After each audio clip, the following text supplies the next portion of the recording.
षोडशोऽध्याय दैवासुर संपाद विभाग योग।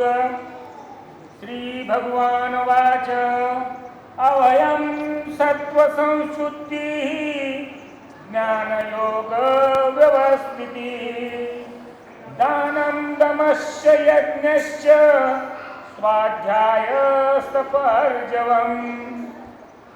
या ठिकाणी भगवान श्रीकृष्ण अर्जुनाला म्हणतायत की अर्जुना, भक्ताच्या ठिकाणी भयाचा पूर्ण अभाव असला पाहिजे, त्याचबरोबर त्याचं अंतःकरण आहे ते पूर्ण निर्मळ असलं पाहिजे, शुद्ध असलं पाहिजे अंतःकरण।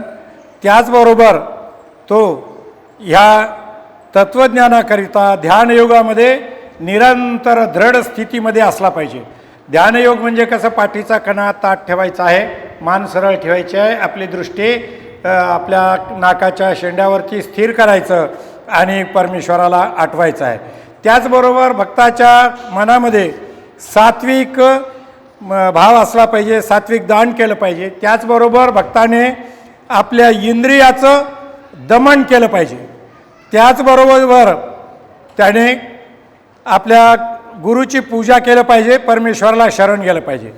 तसेच ह्या भक्ताने जे आपलं ज्ञान आहे पंथीय ज्ञान, त्या पंथीय ज्ञानाच्या संदर्भामध्ये संपूर्ण माहिती घेतली पाहिजे आणि त्या ज्ञानाप्रमाणे भगवंताच्या नामाचं स्मरण, त्यांच्या गुणाचं कीर्तन, गुणांचं गायन आणि आपला जो धर्म आहे ते धर्माचं पालन करण्यासाठी शरीराला कष्ट दिले पाहिजेत। शरीर इंद्रियासह अंतःकरणाची सरलता निर्माण केली पाहिजे। म्हणजे स्वधर्माचं पालन करताना म्हणजे पंथाचे जे नियम आहेत त्या नियमांचं पालन हे केलं पाहिजे।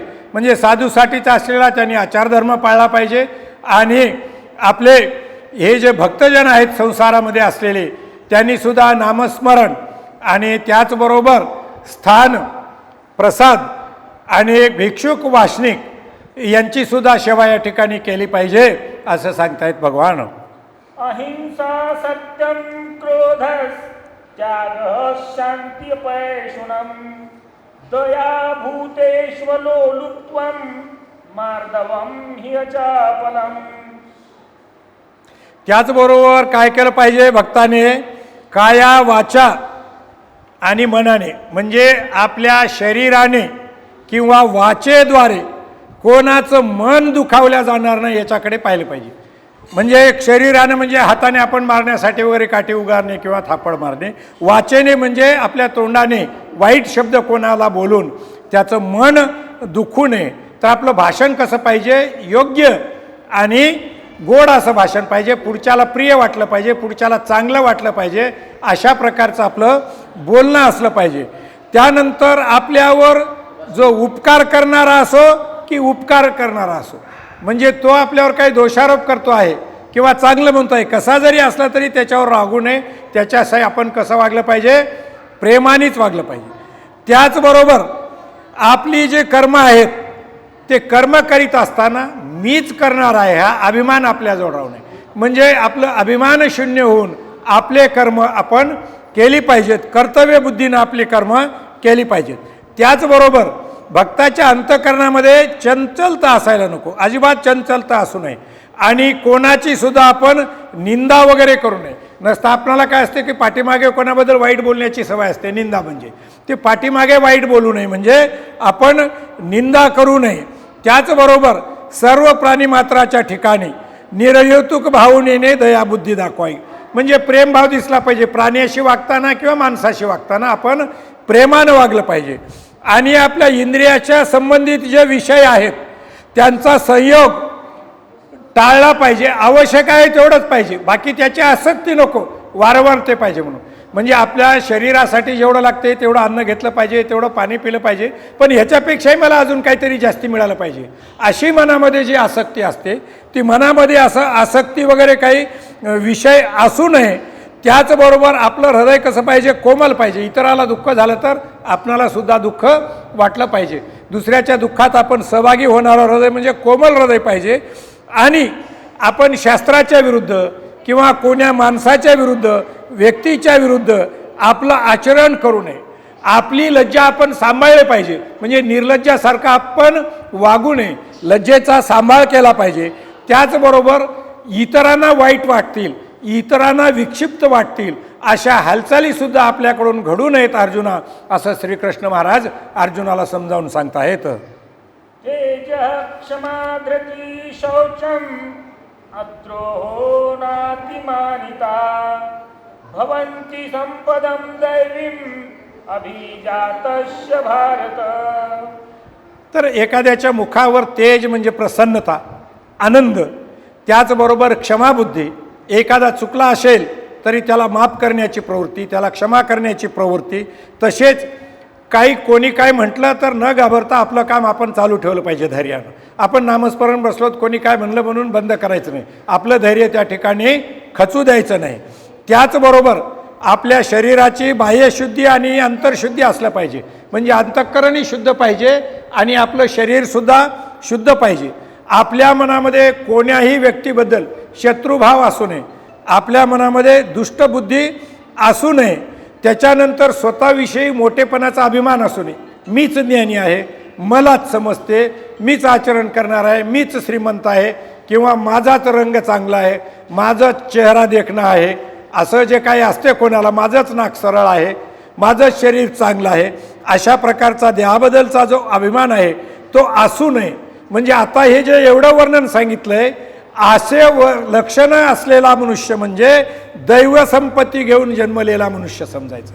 दैवी संपत्ती म्हणजे सद्गुण संपन्न मनुष्य आहे, अशा संपायचं. सद्गुण संपन्न मनुष्य, त्याची ही लक्षणं परमेश्वराने या ठिकाणी अर्जुनाला समजावून सांगितलेली आहेत. दंभो दर्पोऽभिमानश्च क्रोधः पारुष्यमेव च अज्ञानं च विजातस्य पार्थ संपदम् आसुरीम्.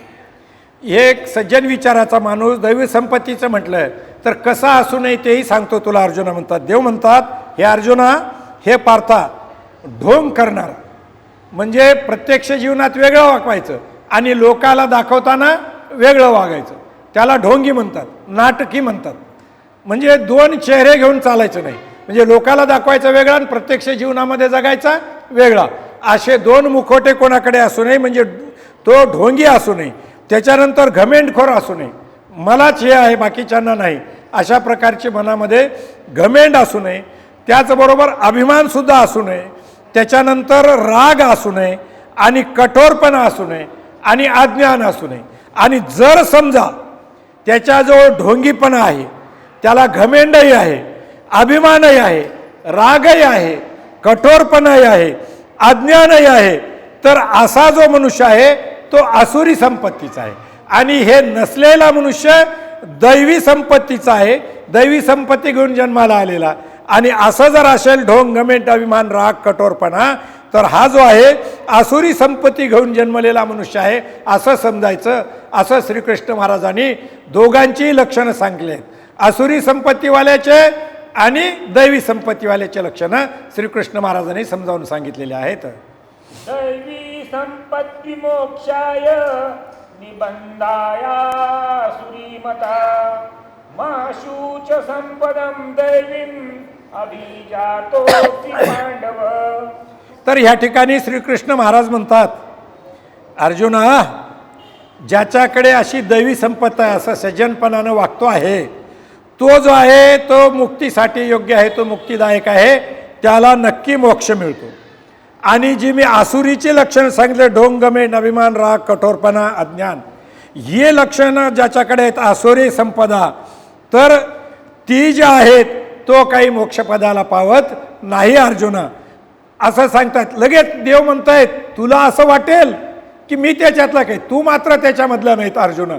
तू जो आहेस, तू कसा आहे, तू शोक करू नकोस, तू दुःख करू नकोस, तुझ्याबद्दल म्हणत नाही. तू जो आहेस तू दैवी संपत्तीचाच आहेस, चांगल्या संपत्तीचाच आहेस, तू दैवी संपत्ती घेऊन जन्माला आलेला आहेस, तू चांगला आहेस अर्जुना, असं श्रीकृष्ण महाराज अर्जुनाला सांगतायत. हे सांगताना मी तसा आहे का असं अर्जुनाला वाटू नये, असं या ठिकाणी श्रीकृष्ण परमात्मा काळजी घेत आहेत.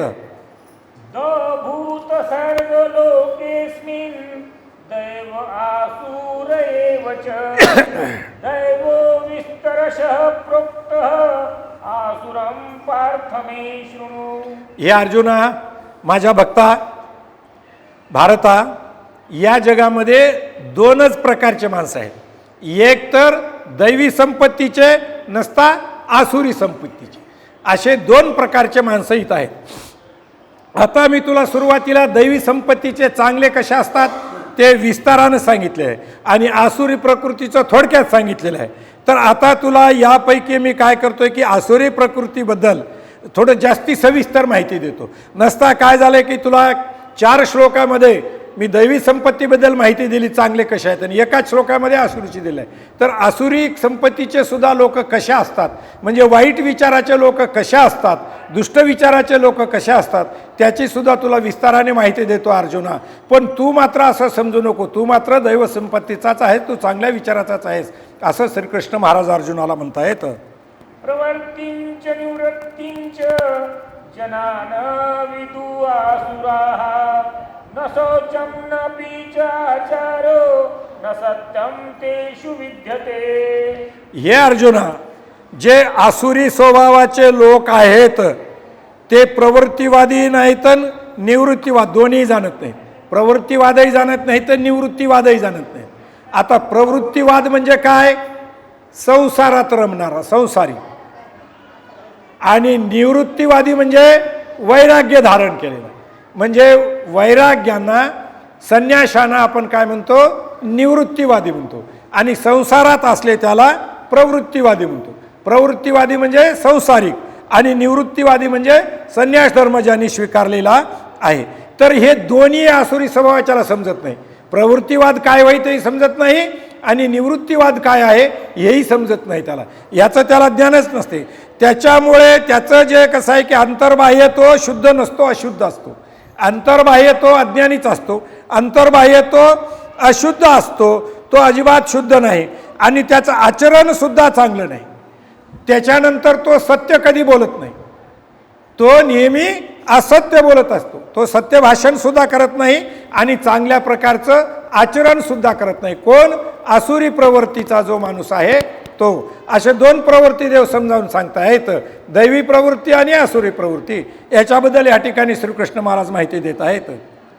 असत्यम प्रतिष्ठम ते जगताहु अनीश्वरम अपरस्पर संभूतम किमन्यत् काम हेतुकम. तर हे आसुरी प्रवृत्तीचे जे लोक आहेत, आसुरी स्वभावाचे जे लोक आहेत, ती जे लोक आहे तर ते काय म्हणतात? या जगामध्ये देव वगैरे काही नाही म्हणतात. निरीश्वरवादी, ईश्वर मानतच नाहीत. ते म्हणतात ह्या जगामध्ये देव वगैरे काय, त्याला देणंच नाही, हे सगळं खोटं आहे म्हणतात. ईश्वर कशाला निर्माण केलेलं आहे म्हणतात? आमच्या स्त्री पुरुष संयोगातून सृष्टी वाढायला लागली, इथं ईश्वराचं काय प्रयोजन आहे म्हणतात. आणि सर्वस्व आमचा आनंद सुख म्हणजे काय आहे? काम हेच आहे म्हणतात. काम ह्या कारणाने सृष्टी वाढायला लागली म्हणतात. हे सगळं मिथ्य आहे म्हणतात, हे सगळं खोटं आहे म्हणतात. त्यांचा परमेश्वरावर अजिबात विश्वास नाही. त्यांना सगळ्यात आनंद हा कामामध्ये आनंद मिळत असतो. ते कामवासनाने बेधुंद झालेले असतात आणि त्याच्यावरच हे जगाची उत्पत्ती होते. परमेश्वर वगैरे काही नाही, अशा विचाराचे आसुरी प्रवृत्तीचे लोक असतात, आसुरी विचाराचे लोक असतात अर्जुना, असं श्रीकृष्ण महाराज समजावून सांगत आहेत. एतां दृष्टिम् अवष्टभ्य नष्टात्मन् अल्पबुद्धयः प्रभवन्ति उग्रकर्माण क्षयाय जगतो हिताः. मग असं जे खोटं ज्ञानावर विश्वास ठेवतात, परमेश्वराला मानत नाहीत, ईश्वर नाहीच म्हणतात, तर ही जे लोक आहेत ते खोट्या ज्ञानाचा अवलंब करणारे लोक आहेत. खोट्या ज्ञानाचा प्रचार ते करत असतात. त्यांची जी बुद्धी आहे ती मंदबुद्धी असते. ते कोणावर उपकार करत नाही, सगळ्यावर अपकार करणारेच असतात, स्वार्थबुद्धी पाहणारेच असतात. ते क्रूरसुद्धा असतात, कोणाबरोबरही भांडणं करू शकतात आणि मारामारीसुद्धा करू शकतात. ते म्हणजे ह्या जगाच्या नाशाला कारणीभूत असणारेच लोक आहेत. या जगामध्ये जे सगळे भांडणं मारामाऱ्या वगैरे होतात तर अशाच आसुरी प्रवृत्तीच्या लोकांमुळेच होतात अर्जुना.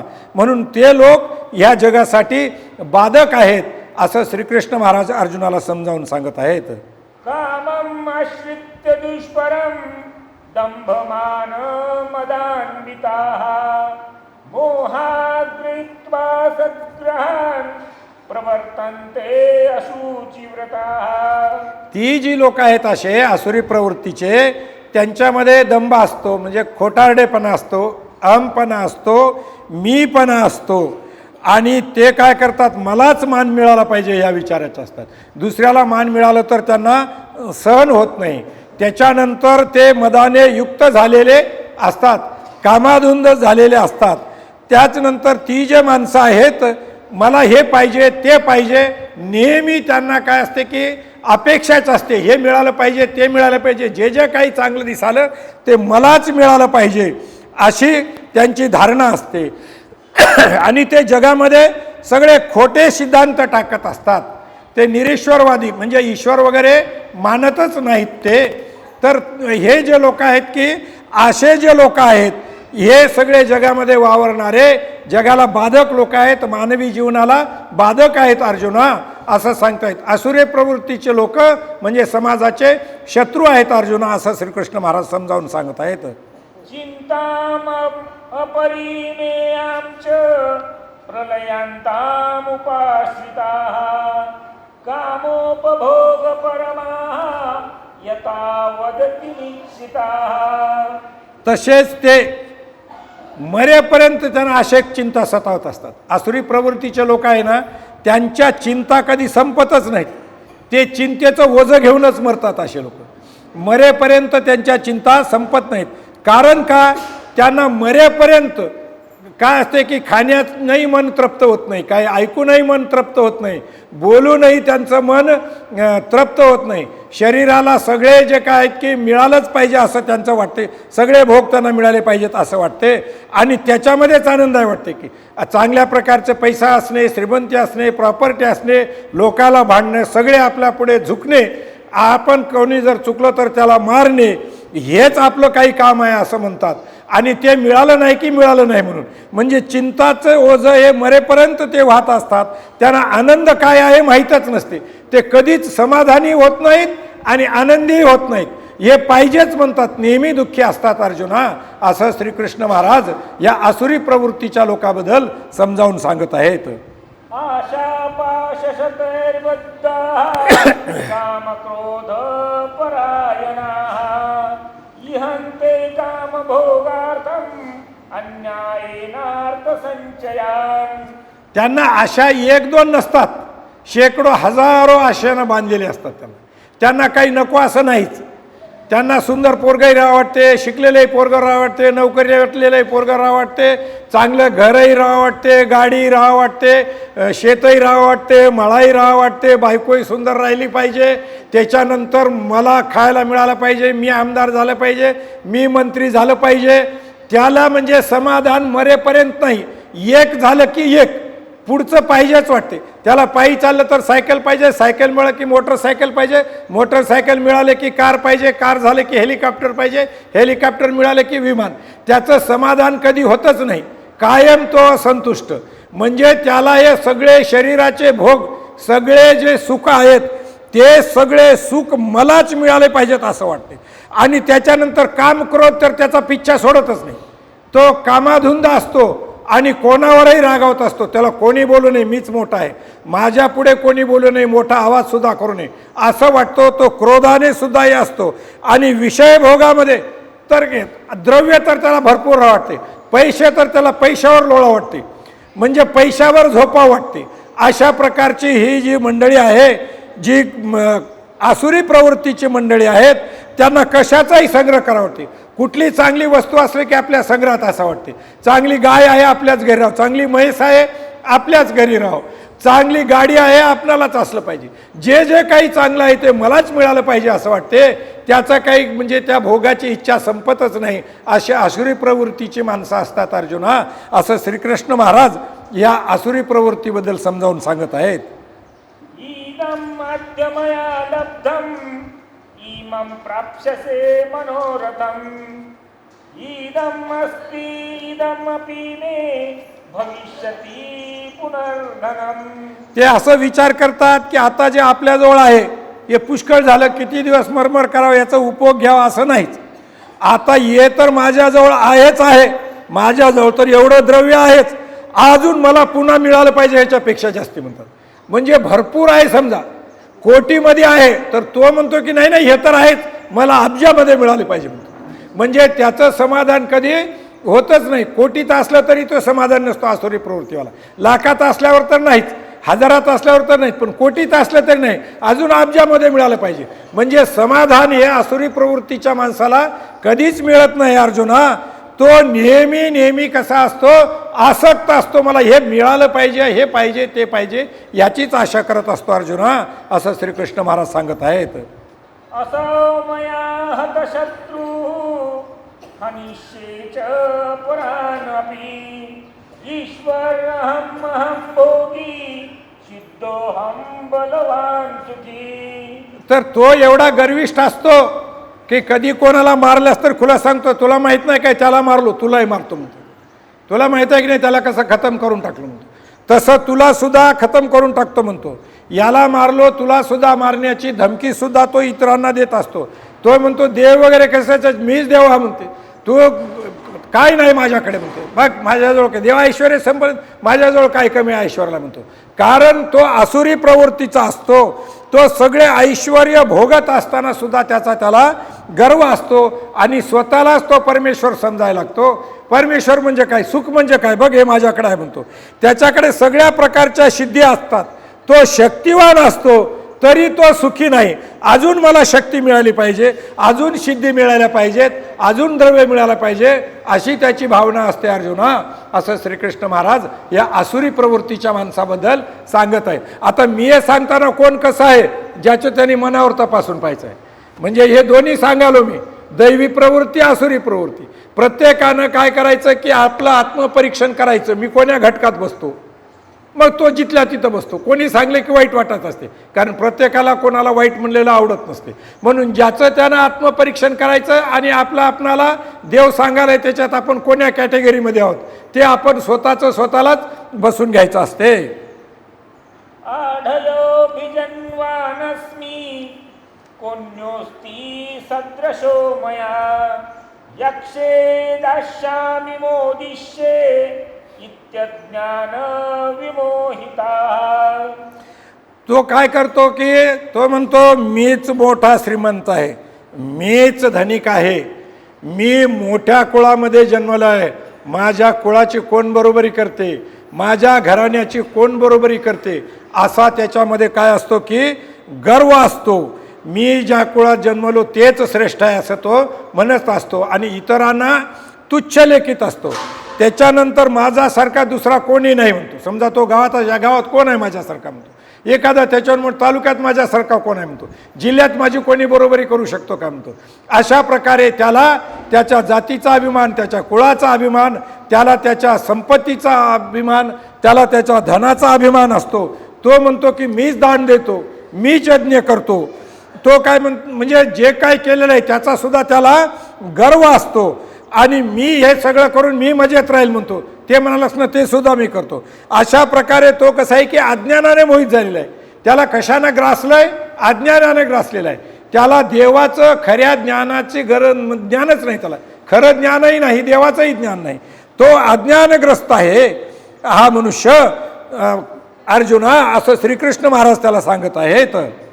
अनेक चित्त विभ्रांता मोहजाल समावृताः प्रसक्ताः कामभोगेषु पतन्ति नरकेषु च.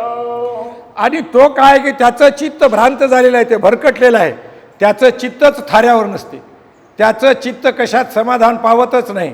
तो भ्रांत झालेला असतो, भरकटलेला असतो आणि तो कशाच्या मागे लागलाय, मोहाच्या मागे लागलेला आहे. म्हणून तो मोहजाळामध्ये अडकलेला आहे. स्वार्थाचा जो मोहजाळ आहे, द्रव्याचा जो मोहजाळ आहे, शक्तीचा जो मोहजाळ आहे, सामर्थ्याचा जो मोहजाळ आहे, त्या मोहाच्या जाळामध्ये तो अडकलेला असतो आणि त्याला फक्त विषयभोगाचीच आसक्ती असते. म्हणजे विषयभोग म्हणजे आपले जे पंचेंद्रिय आहेत, त्या पंचेंद्रियाला लागणारे सगळे भोग आपण पुरवले पाहिजे असं त्याला वाटते.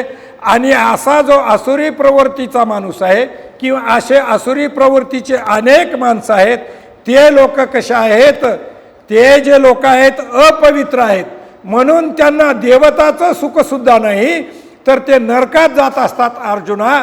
ते नरक योनीला जातात. त्यांना मानव देह तर मिळतच नाही पुढच्या जन्मामध्ये, तर मानव देहाच्या खालचं किडा मुंगी डुक्कर कुत्रा अशा प्रकारच्या योनी त्याला मिळत असतात. त्या योनीमध्ये तो जन्माला जातो अर्जुना, असं श्रीकृष्ण महाराज समजावून सांगत आहेत. आत्मसंभाविता स्तब्धा धनमान मदान्विताः यजन्ते नाम यज्ञस्ते दंभेना विधिपूर्वकम. हे श्रीकृष्ण महाराज म्हणतात, हे अर्जुना, असे हे जे लोक आहेत त्याला लोक मोठं म्हणतात, पण तो स्वतःलाच मोठं समजतो, स्वतःलाच श्रेष्ठ समजतो. मला काय कमी आहे, माझ्या एवढा कोण आहे म्हणतो. बाकीच्यांनी चांगलं म्हणायला पाहिजे ना, कोणी म्हणायची गरज नाही. तोच सांगतो लोकाला, मीच माझ्यासारखा कोण आहे म्हणतो, मीच श्रेष्ठ आहे म्हणतो. कारण का, तो घमेंडखोर लोक असतो, तो घमेंडखोर असतो. त्याला घमेंड कशाचे असते, धनाचे असते. त्याला काय असते की मलाच मान मिळाला पाहिजे, त्याची घमेंड असते तो. आणि तो काय करतो की उन्मत्त झालेला असतो पैशाने, शक्तीने, मदाने आणि मिळालेल्या संपत्तीनं तो उन्मत्त होऊन गेलेला आहे. आणि उन्मत्त होऊन कधी कधी नावासाठी, तो पाखंडीपणासाठी, आपलं नाव व्हा म्हणून काय करतो की कोणी दान करा म्हणतो, काही यज्ञ करा म्हणतो, काही धार्मिक विधी करा म्हणतो, पण त्या सगळ्या शास्त्रविहीन असतात. कारण त्या विधीमध्ये मलाच मान द्या म्हणत असतो तो. आणि यालाच मान दिल्यामुळं परमेश्वराला देण्याऐवजी ते सगळे त्याचे कर्म, त्याचे सगळे यज्ञ, त्याच्या सगळ्या पूजा हे शास्त्रविहीन असतात, धर्माला धरून नसतात. त्याच्यामुळं ते परमेश्वराला पावन होत नाहीत आसुरी लोकांच्या अर्जुना, असं श्रीकृष्ण महाराज समजावून सांगत आहेत. अहंकारं बलं दर्पं कामं क्रोधं च संश्रिताः मामात्मपरदेहेषु प्रब्धिशन्तोऽभ्यसूयकाः. हे अर्जुना, माझ्या भक्ता, हे आसुरी प्रवृत्तीचे लोक अहंकारी असतात. त्यांना अहंकार असतो आपल्या संपत्तीचा, रूपाचा, सगळ्याच गोष्टीचा. त्याचबरोबर त्यांना बळाची घमेंड असते. माझ्या एवढं शक्तिशाली कोणी नाही, माझ्या एवढं श्रीमंत कोणी नाही. त्यांना वेगवेगळ्या अपेक्षा असतात. त्याच्यानंतर तो क्रोधाच्या आहारी गेलेला असतो, कोणालाही भांडण करतो. काही झालं त्याच्यानं शक्य झालं नाही तर माणसं लावून मारेल, पण तो भांडणार, मारणार. कारण तो काय की क्रोधाधीन झालेला असतो आणि तो नेहमी दुसऱ्याची निंदा करत असतो. दुसरे म्हणजे वाईट आणि मीच एक चांगला, असं त्याची प्रवृत्ती असते. म्हणून तो इतराची निंदा करतो आणि स्वतःला चांगलं म्हणत असतो. तो जो आहे तो इतरांचा द्वेष करण्यामध्येच आपला जन्म क्षेपतो. इतर म्हणजे वाईट आणि मी म्हणजे चांगला. इतरांच्या शरीरात असलेल्या चांगल्या गुणाचं सुद्धा तो कौतुक करत नाही. सर्वांना तो वाईट म्हणत असतो, सगळ्याचा द्वेष करत असतो. कारण द्वेषच त्याच्या अंतरंगात भरलेला असतो अर्जुना, असं या ठिकाणी सांगतायत आसुरी प्रवृत्तीच्या माणसामध्ये. तानहं द्विषत्क्रूरान् संसारेषु नराधमान् क्षिपाम्यजस्रं शुभान् आसुरीष्वेव योनिषु. हे लोक कशा असतात अर्जुना, माझा सुद्धा द्वेष करतात. मी अंतर्यामी परमेश्वर, तर मला सुद्धा वाईट म्हणतात. देवाचा सुद्धा ते द्वेष करतात. एवढंच नाही तर ते काय करत असतात की पापही करतात, त्याचबरोबर क्रूर कर्म करतात. म्हणजे हिंसा वगैरे करणे, असे त्याला क्रूर कर्म म्हणतो आपण. हिंसा करणे, परस्त्रीकडे वाईट नजर टाकणे, अशा प्रकारचे क्रूर सुद्धा कर्म ते करत असतात. तर अशा नराधमांना मी अर्जुना नेहमी नेहमी आसुरी योनीतच टाकतो. त्यांना दैवी योनीमध्ये येऊच देत नाही म्हणतात. असे जे विचाराचे लोक आहेत तर ते मनुष्य होणारच नाहीत. ते कुत्रा किंवा डुकर, शुकर किंवा श्वान अशा प्रकारच्या योनीमध्ये कल्याण होते आणि तो परमगतीला प्राप्त होतो. म्हणजे मला येऊन मिळतो अर्जुना, असं श्रीकृष्ण भगवान अर्जुनाला समजावून सांगत आहेत. यः शास्त्रविधी मृत्सृज्य वर्तते कामकारतः न स सिद्धिं वाप्नोति न सुखं न परां गतिं. हे अर्जुना माझ्या भक्ता, जो मनुष्य आपल्या धर्माचे, आपल्या मानभाव पंथाचे नियम सोडून स्वतःच्या मनाला वाटलं तसं जर वागायला लागलं, त्याला सिद्धी मिळत नाही आणि परमगती मिळत नाही. म्हणजे माझी परमेश्वराची गती मिळत नाही आणि सुखही मिळत नाही. हे जर सोडून दिला त्यानं, शास्त्राच्या नियमाप्रमाणे जर जीवन व्यतीत केला, तरच त्याला माझी गती प्राप्त होत असते अर्जुना, असं श्रीकृष्ण महाराज समजावून सांगत आहेत अर्जुनाला. तस्मात् शास्त्रं प्रमाणन्ते कार्याकार्य व्यवस्थितौ ज्ञात्वा शास्त्रविधानोक्तं कर्म कर्तुमि अर्हसि. म्हणून अर्जुना, तो माझा मित्र आहेस, माझा भक्त आहेस, म्हणून तुला सांगतो मी, तू तुझं कर्तव्य कर. तुझं कर्तव्य काय? लढाई करण्याचं आहे कौरव सेनेबरोबर. तर तू तुझं कर्तव्य कर, लढाई कर, याची व्यवस्था लाव, शास्त्राप्रमाणे तू वाग. कारण तू जाणता आहेस, तुला सर्व माहीत आहे. तू शास्त्रविधीने नेमल्याप्रमाणे, म्हणजे तू क्षत्रिय आहेस. तू जर क्षत्रिय धर्माचं पालन केलास तरच तुला परमगती मिळेल. म्हणून तू क्षत्रिय धर्माचं पालन करणं योग्य आहे अर्जुना. त्याच्यामुळं तू युद्ध करण्यासाठी तयार हो, असं श्रीकृष्ण महाराज अर्जुनाला समजावून सांगत आहेत. ओम तस्थिती श्रीमद्भगवद्गीतासु उपनिषत्सु ब्रह्मविद्यायां योगशास्त्रे श्रीकृष्णार्जुन संवादे दैवासुर संपद्विभागयोगो नाम षोडशोऽध्याय. गोपाल कृष्ण महाराज की जय. या उपनिषद रूपे भगवद्गीतेमधील ब्रह्मविद्या आणि योगशास्त्र याच्यावर श्रीकृष्ण महाराज आणि त्यांचा भक्त अर्जुन या दोघांमध्ये संवाद चालू आहे. त्या संवाद रूपानं आपण दैवासुर संपद्विभाग्य योगो, हे जे आहे म्हणजे दैवासुर संपद्विभाग्य योग, हे आपण या अध्यायामधून 16व्या अध्यायामधून आज शिकलेलो आहोत. हे परमेश्वरानं स्वतः श्रीकृष्ण महाराजांनी सांगितलेले आहे. तुम्ही आत्मसात करा. त्याच्यामध्ये कधी सांगताना तुम्हाला समजावून एखादं वाक्य वेगळं गेलेलं असेल तर ते माझं समजून सोडून द्यावं. पण हे सर्व परमेश्वरानं सांगितलेलं आहे, त्याचा अंगीकार करावा आणि आपण दैवी प्रवृत्तीचे माणसं होण्याचा प्रयत्न करावा, एवढी अपेक्षा करतो आणि या ठिकाणी आजची सेवा समाप्त करतो. गोपाल कृष्ण महाराज की जय. सर्वज्ञ श्री चक्रधर स्वामी की जय. श्री गोपीराज बाबा की जय. दंडवत प्रणाम, दंडवत प्रणाम.